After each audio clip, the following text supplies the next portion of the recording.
Hey guys, what's going on? I got the chance to see Zack Snyder's Justice League, and it was amazing. Finally, Zack Snyder's Justice League has come out now on HBO Max, and if it wasn't for HBO Max, I'm not sure we would have ever gotten to see this movie. Way back in 2016, when they were filming Justice League, Zack Snyder had to step away from the project due to some personal reasons, and Joss Whedon was brought in, and he had the impossible task of creating this movie, cutting the runtime in half, and making it make sense on a hard and fast short deadline. So, considering what he had to go through, the movie we got in theaters wasn't all that bad. But Zack Snyder's Justice League is way better. If you're a fan who's been waiting to see Zack Snyder's Justice League, or you even thought that the first Justice League movie was okay, you're gonna love this one even more. This one has better action, more character development, more characters, and more added scenes completely for the fans. Not to mention, it has double the runtime. So you're going to get to sit and watch the Justice League for 4 hours, which is something that we didn't get to do otherwise. So Zack Snyder's Justice League was directed by, of course, Zack Snyder himself, starring Ben Affleck's Batman and Gal Gadot's Wonder Woman, as they assemble a team including the likes of Jason Momoa's Aquaman, Ezra Miller's The Flash, and Ray Fisher's as Cyborg.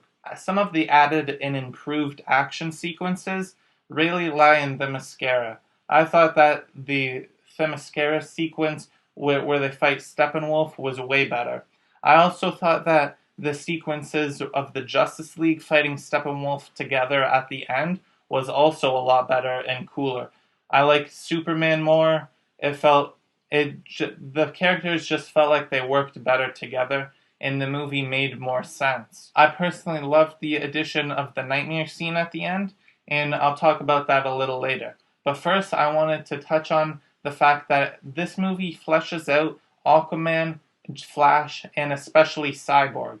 Cyborg, we get his whole origin, we get why he's even in the movie in the first place, and we get why he's so involved in the movie, and he's more at the forefront of this movie than he was before. It makes sense why he's there. The Flash, we see where he's at in his relationship with his father, meeting Iris West, and this perfectly sets up the movie The Flash, or the Flashpoint movie, coming out later, part of the DC universe. I know that movie is going to potentially have Michael Keaton in it, but I'm really excited to hear that Ben Affleck's coming back to make an appearance in that movie, and it's still possible Ray Fisher may appear as Cyborg. This movie also has the addition of Willem Dafoe, who is not in the theatrical cut, and this movie better sets up the Aquaman movie, and you can see how the two are linked together, and it flows in a more cohesive way. I thought Ben Affleck's Batman made a lot more sense. I know that after Batman vs. Superman, Batman was supposed to become a more optimistic character, but his personality just didn't sit right with me in the theatrical cut of Justice League. But this version of Batman in Justice League, much better lines up with his personality and how he would be more optimistic, and it doesn't take things too far with him. He's relatively the same character, just with a brighter outlook due to Superman. I thought Wonder Woman had a lot more action and fight scenes in this movie too. So overall, all the members of the Justice League got to shine in their own way. One of my favorite additions to this movie was that final nightmare scene, and spoiler alert, it was amazing.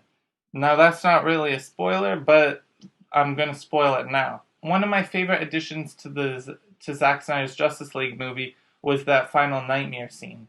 Now, it was an addition to the movie that didn't quite need to be there, but it perfectly sets up what could happen in the future of DC movies going forward, and I hope we get to see more of this storyline sometime in the future. It was amazing to get to see characters like Deathstroke and Joker back in the DC movies. I really want to see more of those characters, and I would love to see a series with Batman and Deathstroke on HBO Max or something.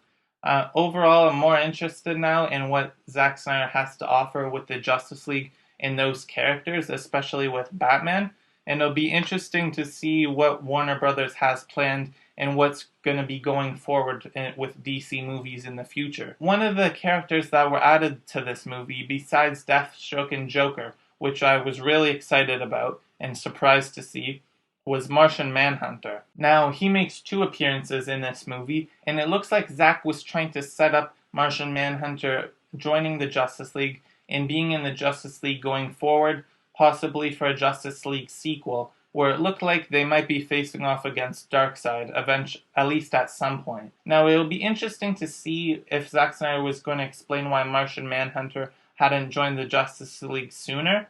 I know in the comics, Martian Manhunter is one of the founding members of the Justice League, so I'm interested into why he waited till the end to come and meet Bruce and introduce himself.